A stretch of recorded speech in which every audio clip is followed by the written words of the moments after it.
My name is State Representative Randy Terrill. I am State Representative in House District 53. That's the area that includes Moore, Norman, and very far eastern Cleveland County.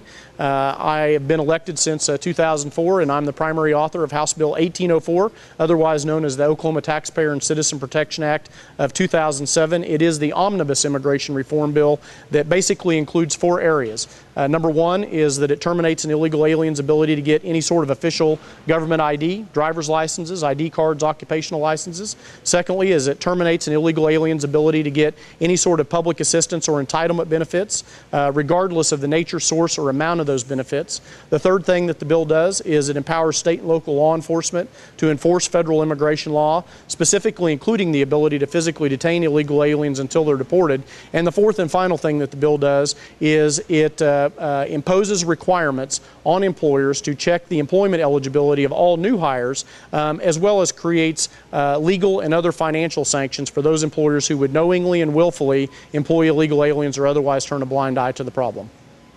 That the federal government has absolutely and utterly fallen down on their responsibility of protecting our nation's borders. We have illegal aliens that are not only coming across our border, they're tunneling under it.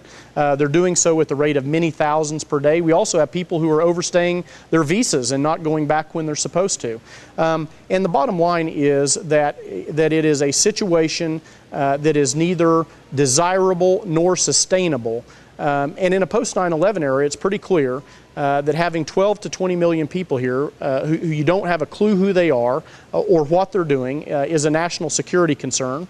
In addition to that, the illegal immigration problem obviously contributes to all sorts of other problems, ranging from crime and gangs and drugs and narco trafficking. Our own Bureau of Narcotics indicated in that interim study that we did in the fall of 2006 that something in excess of 40% of the drug traffic through Oklahoma is directly attributable to the illegal alien problem.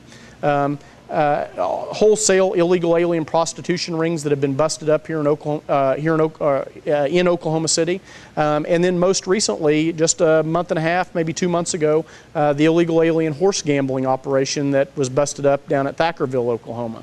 So it's clear that the illegal immigration problem touches many different areas and has far-reaching consequences for our state and for our nation. The opponents of 1804, their first line of argument was actually that illegal immigration isn't a problem at all.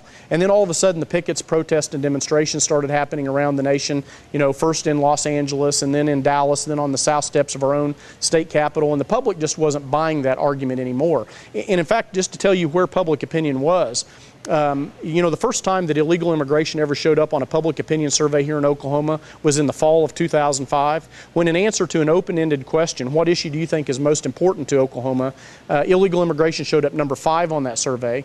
By the time you get to the March-April timeframe, when all the pickets, protests, and demonstrations were occurring, it had moved up to number 3.